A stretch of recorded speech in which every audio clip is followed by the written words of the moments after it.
Prohibition forced conversion بل 2021 انسداد جبری تبدیلی مذہب 2021 بل اس کا عنوان ہے۔ یہ اسمبلی سے اس کو پیش کیا گیا۔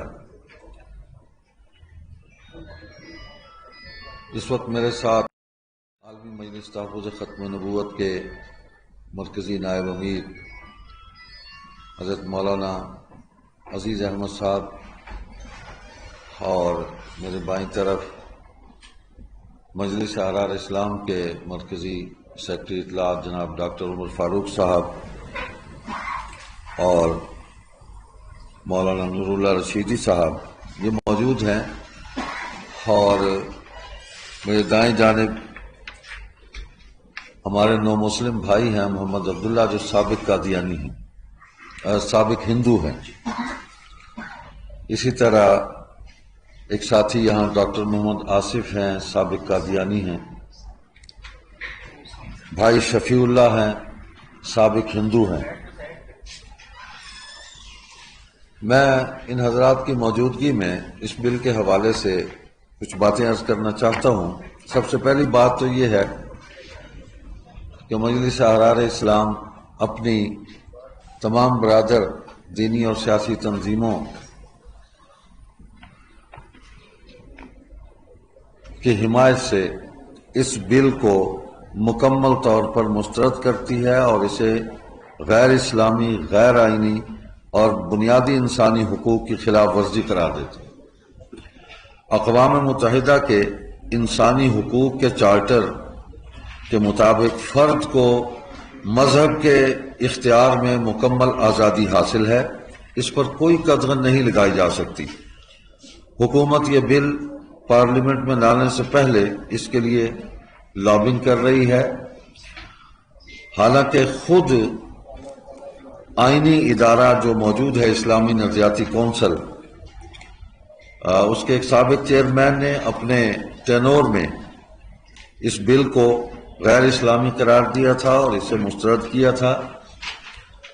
ہم سمجھتے ہیں کہ دراصل بیرونی ایجنڈے پر کبھی ہمارے خاندانی نظام کی بربادی کے لیے گھریلو تشدد بل لایا جاتا ہے، ڈومیسٹک وائلنس بل، اور اسی طرح کبھی مذہب کا معاشرہ میں متحرک اور مؤثر کردار ختم کرنے کے لیے وقف املاک بل لا کر مرضی کے قوانین وضع کیے جاتے ہیں۔ اسی طرح تبدیلی مذہب کے عنوان سے 18 سال سے کم عمر افراد پر قبول اسلام روکنے کے لیے قانون سازی کی مہم جاری ہے، جو در حقیقت اسلام مخالف قوانین کو پاکستانی اکثریتی مسلم آبادی پر مسلط کرنے کی منظم منصوبہ بندی ہے، کیونکہ اگر اس مجوزہ قانون کو موجودہ صورت میں لاگو کیا جاتا ہے تو کوئی بھی 18 سال سے کم عمر کا فرد قانوناً اسلام قبول نہیں کر سکے گا۔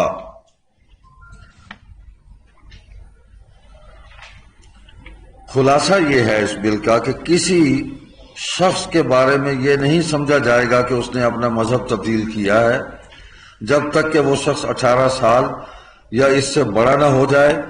جو بچہ بلوغت کی عمر کو پہنچنے سے پہلے اپنے مذہب کو تبدیل کرنے کا دعویٰ کرتا ہے اس کا مذہب تبدیل نہیں سمجھا جائے گا، اور نہ اس کے خلاف اس قسم کے دعویٰ کرنے پر کوئی کارروائی کی جائے گی۔ جبری مذہب کی تبدیلی میں ملوث افراد کو 5 سے 10 سال تک سزا اور جرمانہ ہوگا۔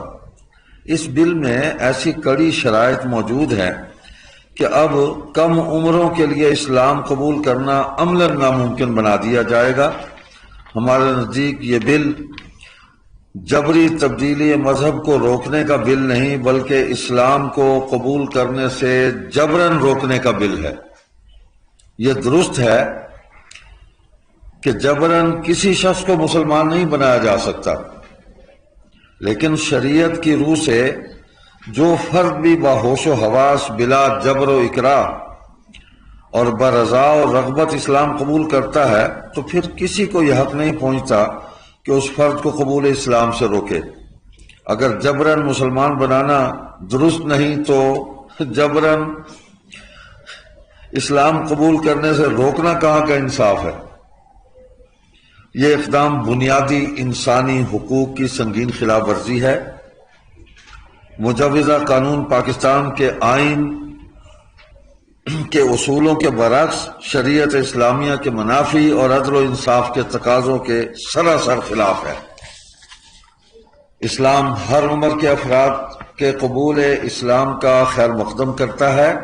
جہاں تک کم عمر افراد کے قبول اسلام کا سوال ہے تو اسلامی تعلیمات اور ہماری تاریخ اس کی شاہد ہے کہ امیر المومنین سیدنا علی المرتضی رضی اللہ تعالیٰ عنہ نے 10 سال کی عمر میں اسلام قبول کیا، جبکہ سیدنا زید رضی اللہ تعالیٰ عنہ نے ابتدائی عمر میں اسلام کو قبول کیا، اور رسول اللہ صلی اللہ علیہ وسلم نے ان کو اپنا منہ بولا بیٹا بنا لیا۔ بچپن میں اسلام قبول کرنے کی بیسیوں مثالیں موجود ہیں۔ معوذ اور معاذ کی مثال بھی موجود ہے کہ انہوں نے غزوہ بدر میں مقابلہ کیا اور حضور صلی اللہ علیہ وسلم سے اجازت لے کر جہاد میں بھی حصہ لیا، بچے تھے۔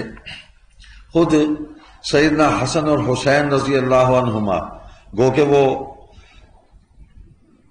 پیدائشی طور پر مسلمان تھے، والدین مسلمان تھے، آغوش نبوت میں پلے، لیکن حضور صلی اللہ علیہ وسلم نے ان کو بچپن میں بیعت کیا، باقاعدہ توبہ کرائی، اور اس کو بیعت تبرک کہا جاتا ہے۔ اور حضرت عبداللہ بن جعفر طیار وہ بھی چھوٹے سے تھے، ان کو بھی ساتھ بٹھایا، بیعت کیا ان کو کہ میرے ساتھ یہ کلمہ پڑھو۔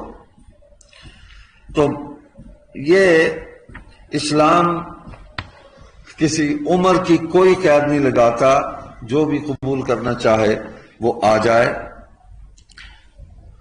اور اس کے لیے مکمل تحفظ فراہم کرتا ہے۔ ان کے لیے خصوصی احکامات جاری کیے، ان کے حقوق کا خاص خیال رکھا۔ مواخات مدینہ اس کی واضح مثال ہے۔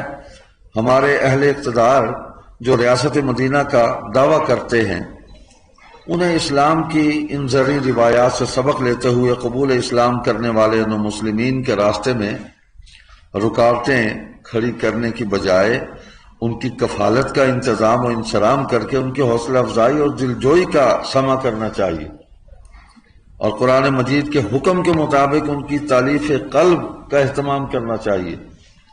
بل کی مزید ایک شق پر غور کیجئے کہ نوعمر اسلام قبول کرنے والے کو 21 دن اور 18 سال کے بعد اسلام قبول کرنے والے کو 90 دن کی مہلت دینا کہ وہ اپنے فیصلے پر مزید غور و خوض کرے۔ دراصل مہلت دینے کا مطلب یہ ہے کہ اس مدت کے دوران نو مسلمین اور ان کے خاندان والوں کو ڈرا دھمکا کر اسلام کو انہیں ترک کرنے پر مجبور کیا جا سکے۔ سوال یہ ہے کہ اگر نو عمر کا اسلام قابل قبول نہیں تو پھر یہ بتایا جائے کہ اگر دو میاں بیوی قانون کے مطابق اسلام قبول کر لیں تو کیا مجوزہ قانون کا یہ مطلب نہیں ہوگا کہ ان کے بچے 18 سال کی عمر کو پہنچنے تک غیر مسلمی تصور کیے جائیں گے، اور ان کو اس نعمت سے محروم رکھنے کا کون مجرم ہے اللہ کے ہاں؟ اور اس عمر سے زیادہ کے جو لوگ ہیں بالغ، اگر انہیں 90 دن تک آپ اپنی آبزرویشن میں رکھتے ہیں، اپنی نگرانی میں رکھتے ہیں، مطالعہ مذاہب کرواتے ہیں، یعنی وہ خود سوچ بچار کر کے ایک آدمی آیا تو اس کو اسلام قبول نہیں کرنے دیتے، اس دوران وہ مر گیا کفر پر، تو اس کا ذمہ دار کون ہوگا؟ آج کے اخبار میں وفاقی وزیر مذہبی امور جناب نور الحق قادری صاحب نے بھی ہمارے اس موقف کی تائید کر دی ہے کہ تبدیلی مذہب کے لیے عمر کی قید نہیں رکھی جا سکتی، لہذا اب حکومت کو بھی اپنے موقف میں تبدیلی پیدا کرنی چاہیے۔ ہم سمجھتے ہیں کہ تبدیلی مذہب بل قادیانیوں کی خوشنودی اور فتنہ قادیانیت کے فروغ کا سبب بنے گا، اس لیے ضرورت ہے کہ اسلامی نظریاتی کونسل کی سفارشات کی روشنی میں اس بل کا جائزہ لیا جائے، اور نظریاتی کونسل جو ایک آئینی ادارہ ہے، اس کی جتنی بھی سفارشات ہیں جو اب تک سرد خانے میں رکھی ہوئی ہیں، ان کو قانونی شکل دی جائے، اسمبلی میں ان کو لایا جائے اور اس پر بحث کی جائے، اور آئین ہی کے مطابق جتنے بھی ایسے قوانین ہیں، کوئی ایسی بات ہے جو خلاف اسلام ہے، اس کو اسلام کے سانچے میں ڈھالا جائے۔ آئین اس بات کا پابند کرتا ہے حکومت کو۔ پاکستان ایک اسلامی نظریاتی ملک ہے، اسلام ہی ہمارے وطن کی شناخت اور پہچان ہے۔ ہم اس ملک کی شناخت کو دھندلانے اور اسلام کے تشخص کو مٹانے کی ہر سازش کو ناکام بنا دیں گے، اور ایسے تمام غیر آئینی ہتھ کنڈوں اور اسلام سے متصادم قانون سازی کی پوری قوت سے مزاحمت کریں گے۔ ہم تبدیلی مذہب بل کو مسترد کرتے ہیں اور آج سے مجوزہ قانون کے متعلق بھرپور عوامی آگاہی مہم شروع کرنے کا اعلان کرتے ہیں۔ اس سلسلہ میں ارکان پارلیمنٹ سے ہم ملاقاتیں کریں گے اور ان کو اس حوالے سے اویئرنس دیں گے، ان کی معلومات میں اضافہ کریں گے، ان سے مکالمہ کریں گے۔ اسی طرح متعلقہ وزراء، حکام اور سیاسی جماعتوں کے قائدین سے بھی ملاقاتیں کریں گے، اور اس بل کے حوالے سے ان کے ذہن میں اگر کوئی کنفیوژن ہے تو اس کو ہم دور کرنے کی کوشش کریں گے، اور انہیں ان کی اس ذمہ داری کا احساس دلائیں گے کہ وہ سب سے پہلے مسلمان ہیں اور پھر پاکستان کے ایک معزز شہری ہیں اور پاکستان کی پارلیمنٹ کے وہ رکن ہیں۔ وہ اپنے حلف اور منصب کی پاسداری کریں اور آئین اور پاکستان اور اسلام کے تحفظ کو یقینی بنائیں۔ اس موقع پر ہم اپنی صحافی برادری جو ہے ان کے مطالبات کی بھی مکمل حمایت کرتے ہیں۔ ان کی روک تھام کے لیے بھی ایک بل لایا گیا ہے، یعنی حکومت بلوں پر ہی چل رہی ہے، اور جو حکومت اس طرح اپنی زندگی کے دن جو ہے وہ بلوں پر ہی پوری کرنے کی مطلب اس راستے پر چل پڑے تو نظر تو یہی آتا ہے کہ وہ جلد ہی کسی بل میں خود ہی گھس جائیں گے یا گھسا دیے جائیں گے۔ تو فکر کرنی چاہیے حکمرانوں کو، اپنے منشور، اپنے دعووں، اپنے نعروں، ان کی پاسداری کریں، اور پاکستان کے آئین اور اپنے حلف کی پاسداری کرتے ہوئے وطن عزیز کی نظریاتی اور اسلامی جو شناخت ہے ہماری، اس کو مجروح کرنے سے گریز کریں۔ بہت شکریہ۔ ہم صحافی برادری کے مطالبات کی بھی مکمل حمایت کرتے ہیں اور انشاءاللہ آپ کے شانہ بشانہ کھڑے ہیں۔ صاحب یہ بتائیں کہ کیا یہ حقیقت نہیں ہے کہ پاکستان میں، یا تو آپ یہ کہہ رہے ہیں کیٹاگوریکلی ریجیکٹ کر دیں کہ پاکستان میں کوئی جبری تبدیلی مذہب کا واقعہ ہوا ہی کبھی نہیں ہوتا، اور یہ الزام سرے سے ہے ہی بے بنیاد؟ الزام ہے، بے بنیاد ہے۔ میں نے آپ کے سامنے یہ نو مسلم یہ بیٹھے ہیں، ان سے پوچھیں کس نے، جب ان کے خاندان سارا ہندو ہے، سارا خاندان ہندو ہے، ان کا خاندان ہندو ہے، ابھی کچھ اور نہیں آئے، یہ ایک ہمارے اور ساتھی یہاں بیٹھے ہیں قادیانی کو ترک کر کے آئے، ہم نے ڈائلاگ کیا ہے، مکالمہ کیا ہے ان سے۔ آپ ایک آدمی کو کہتے ہیں کہ آپ 90 دن ہمارے آبزرویشن میں ہیں، مطالعہ کریں۔ ایک آدمی مطالعہ کر کے تحقیق کر کے آیا ہے، کوئی ایسا واقعہ نہیں ہے، یہ سب بیرونی ایجنڈا ہے۔ دنیا کے کسی ملک میں یہ ایسا نہیں ہے کہ آپ کسی کو اس کے مذہب قبول کرنے سے آپ روکیں، ایسا نہیں ہے۔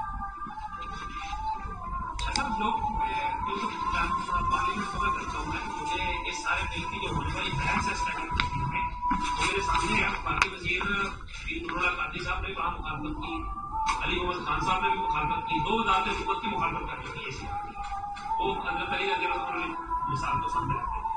لیکن اگر قبول اسلام عدالت میں ہو، 90 دن والی بات کو ہم سائڈ پہ رکھتے ہیں، وہ بات آپ ٹھیک کریں، اگر عدالت میں ہو تو شاید یہ زیادہ بہتر موقع نہیں ہوگا کہ ہم اسے اتفاق کرتے ہیں، کوئی مسئلہ نہیں، اتفاق کرتے ہیں، کہیں آ جائے، کسی فورم پہ آ جائے، آئینی فورم میں عدالت ہے، اس میں آ کے اعلان کر دیں میں اسلام قبول کرتا ہوں، مجھ پر کوئی جبر نہیں ہے، تو اس کو قبول کیا جائے۔ یہ مدت کا تعین جو ہے یہ تو اس کو روکنے والی بات ہے۔ ہمارا مستقل شعبہ ہے دعوت اسلام کا، اور الحمدللہ آج بھی اسلام آباد میں ایک قادیانی نے اسلام قبول کیا، اس کا پورا خاندان جو ہے وہ قادیانی ہے، لیکن ہم کوئی لڑائی نہیں کرتے، ہم تو مکالمہ کرتے ہیں، ڈائلاگ کرتے ہیں، دعوت دیتے ہیں، غور و فکر کی طرف ان کو متوجہ کرتے ہیں، کوئی بحث نہیں کرتے ہم کہ آپ یہ چیزیں ان کو دیکھیں، غور و فکر کر لیں.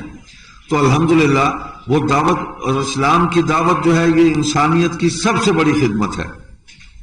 سب سے بڑی خدمت انسانیت کی جو اسلام کی دعوت ہے کہ آپ کسی انسان کو جہنم کے گڑھے سے نکال کے اس کو جنت کے اس باب میں اس کو لا کے کھڑا کرتے ہیں. اور یہ فرض ہے ہر مسلمان پر. حضور صلی اللہ علیہ وسلم نے پوری امت کو یہ فریضہ سونپا ہے، بلغوا عنی ولو آیا، ایک آیت بھی مجھ سے سنی ہے تو اس کو اب آگے پہنچاؤ. یہی آخری پیغام دیا.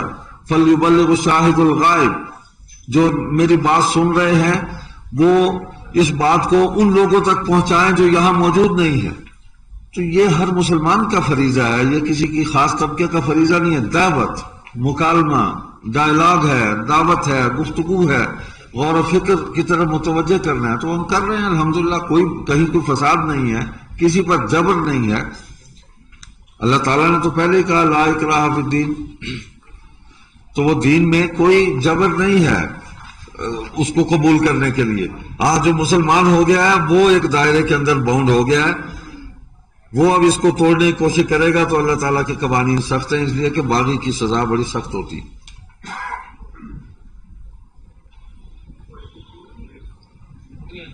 آج اس سلسلے میں ہماری جمعیت علماء اسلام کے سربراہ اور پی ڈی ایم کے سربراہ مولانا فضل الرحمان سے بھی میری ملاقات ہوئی اور اس طرف ہم نے اس حوالے سے مشاورت کی ہے. انشاءاللہ تمام دینی قوتیں، جمعیت علماء اسلام، مجلس احرار اسلام، عالمی مجلس تحفظ ختم نبوت اور دیگر جماعتیں، ہم مل کے اس پر متفقہ لاہ عمل بنائیں گے. مشاورت ہماری جاری ہے.